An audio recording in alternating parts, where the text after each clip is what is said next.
And now we go to the gentleman, well, his hair is better than Donald Trump's. Here's Brendan Greeley. Wait, anybody's hair. Marginally better. But we'll get there. I will reach full Trump within the next decade. Jeremy Shapiro of Brookings writes in the FT today, Trump's foreign policy foibles are no laughing matter. Recent polls have demonstrated that such voters want a president, these are Republican primary voters, who understands, as Mr. Trump put it in his announcement speech, that the U.S. is getting weaker, its enemies are getting stronger, and its leaders are stupid losers. The next step is a foreign policy doctrine, a branding opportunity like no other. I was speaking to Al Mayers of Bloomberg Radio, the one that put me on radio years ago. And Brendan, he noted that Fox has the first primary. Brett Baer will be doing that. And can you envision Donald Trump up there with Jeb Bush and the others? I can't get there. He's going to turn Jeb Bush into an equivocating, quibbling. I don't know. I just think it's fascinating.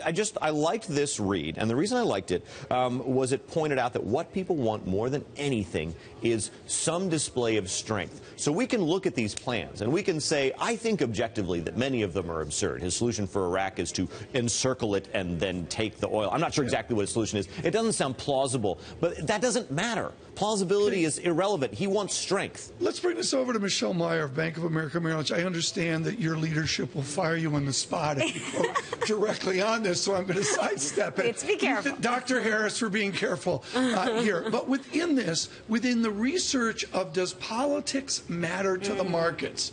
I've gone back and forth on this for decades. Where's Michelle Meyer? It matters for a few reasons. I mean, I think the big headlines that flash, those typically are not going to get that much play.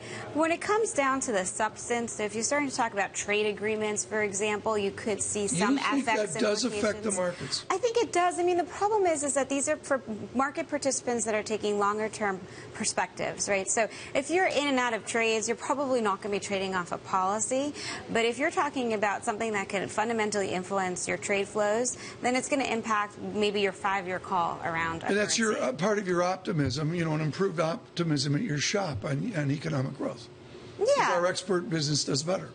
Yeah, I think so. I mean, I think right now what we've seen the past, call it 2 years or so, is very little, shocks coming out of Washington after a period of extreme shocks, right? So around the fiscal cliff, the headline sequester. this week quickly here on the government shutdown this fall. The GOP may. Oh, is that coming? Well, they're talking about it. All right, and I'm sure we will spend the fall talking about it. Listen, we talked about Trump, and we all emerge with our dignity intact.